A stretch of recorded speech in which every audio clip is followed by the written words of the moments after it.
Mirada y compasión. María a los pies de la cruz.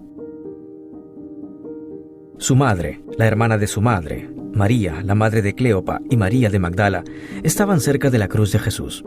Entonces Jesús, viendo a su madre y junto a ella al discípulo a quien amaba, le dijo a su madre: «Mujer, aquí tienes a tu hijo». Luego dijo al discípulo: «Aquí tienes a tu madre». Y desde esa hora el discípulo la recibió en su casa.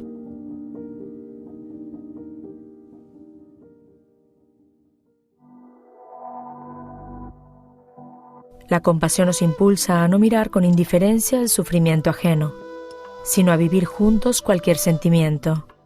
En esta identificación se funden las miradas de quien da y de quien recibe, de quien mira y de quien no es mirado, de quien ama y de quien no es amado.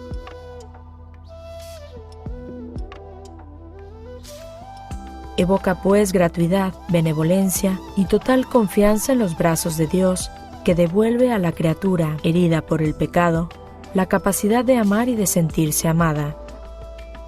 La compasión puede así florecer incluso de una rama rota, un prodigio de amor, un milagro de la caridad.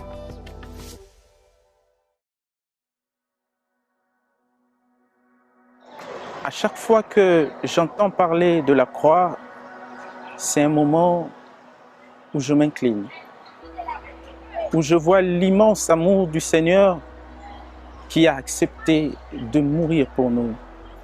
Parce que la croix, c'est le chemin que l'homme mène chaque jour. Dans notre société, il nous arrive d'avoir des problèmes. Il nous arrive d'avoir des difficultés. Et ces difficultés peuvent être légion. Des difficultés financières, des difficultés au niveau du travail, le problème de santé, des difficultés dans le couple, les difficultés même de payer les frais académiques, les difficultés de se déplacer. Il y a même certaines personnes qui peuvent être nos obstacles en se comportant de manière pas chrétienne. Est-ce que nous sommes appelés à le rejeter parce qu'ils se sont mal conduits vis-à-vis de nous?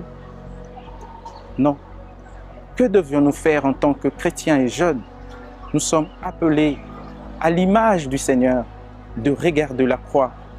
Sur la croix, il a accepté de payer les dettes de milliers de personnes. Il a accepté de verser son sang pour nous sauver. Et sur la croix, il a demandé pardon. C'est l'attitude que nous sommes invités à adopter, à pardonner. À chaque fois que nous avons des problèmes de contrariété, nous ne sommes pas appelés à haïr ces personnes. Nous ne sommes pas appelés à vivre l'inimitié avec ces personnes, mais à les aimer comme le Seigneur lui-même sur la croix a aimé et a pardonné ceux qui lui ont fait du mal. J'ai une expérience de la croix en tant que puissance qui sauve, en tant que puissance qui libère, en tant que puissance qui guérit. Il y a ma jeune sœur qui, en étant malade de problèmes de neurologie, a tellement souffert que certaines personnes ne voulaient pas la sentir. Comme dans la plupart des familles, il y a des personnes, quand vous avez un cas pareil, vous le rejetez. Parce que pour vous, vous trouvez que c'est une question de spiritualité. Il y a une mainmise de l'ennemi dans la famille. Nous avons accepté, parce que c'était des situations complexes que nous n'avons jamais connues, des situations très dramatiques. Nous avons accepté et nous avons porté nos prières devant la croix du Christ. Et actuellement, notre jeune sœur est guérie totalement et complètement et elle a repris même la route de l'école. Voilà ce que je pouvais dire sur la croix, parce que, en tant que chrétien catholique, la croix, c'est le symbole de ma foi.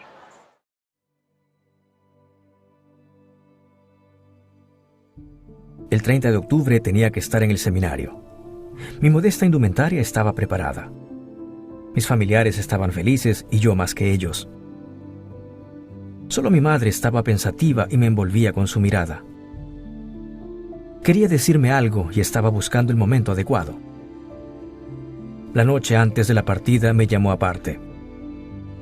Juan, tú has vestido el hábito del sacerdote. Siento todo el consuelo que puede sentir una madre por el éxito de un hijo.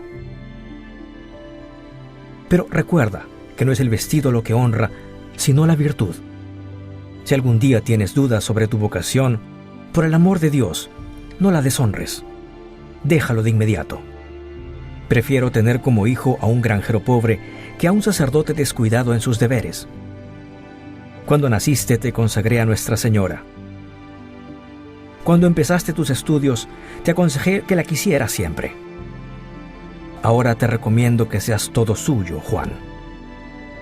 Ahora te recomiendo que seas todo suyo, Giovanni. Ama a los compañeros que aman a Nuestra Señora. Y si te haces sacerdote, difunde tu amor por ella a tu alrededor.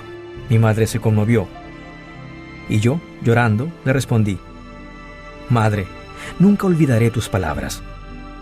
Las llevaré conmigo como un tesoro para toda la vida.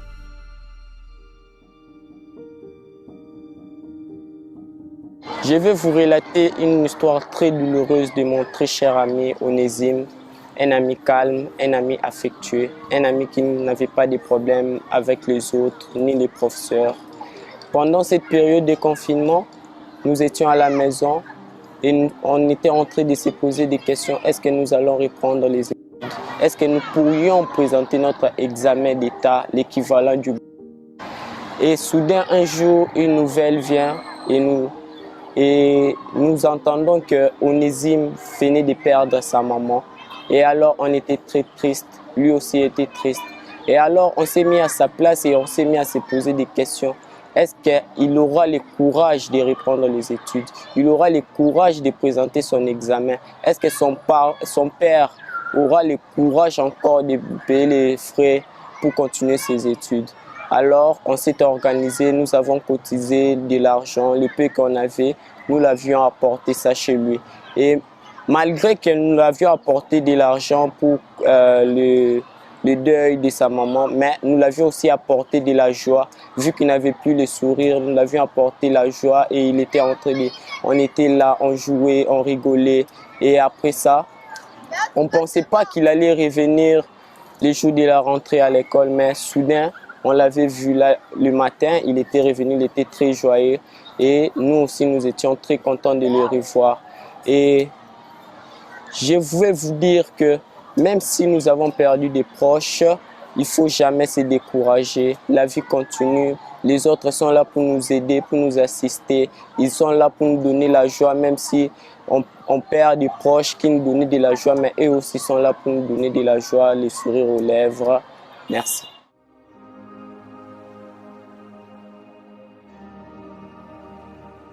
Oh María Virgen poderosa, tú, la grande e ilustre defensora de la Iglesia, tú, auxiliadora del pueblo cristiano, tú, terrible como un ejército en orden de batalla, tú, que sola destruyes los errores del mundo, defiéndenos en nuestras angustias, auxílianos en nuestras luchas, socórrenos en nuestras necesidades, y en la hora de la muerte, recíbenos en el eterno gozo. Amén.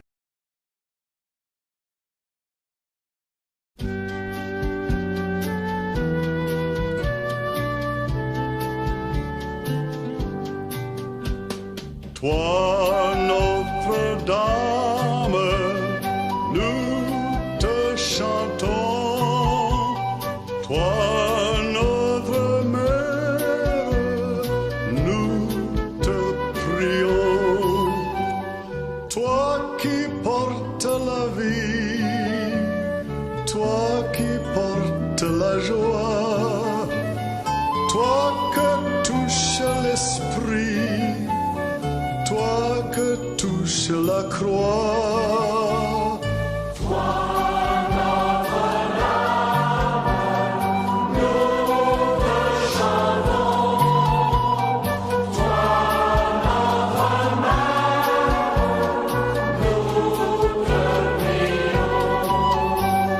Toi qui donnes l'espoir, toi qui gardes la foi, toi qui passes la mort, toi debout dans la joie.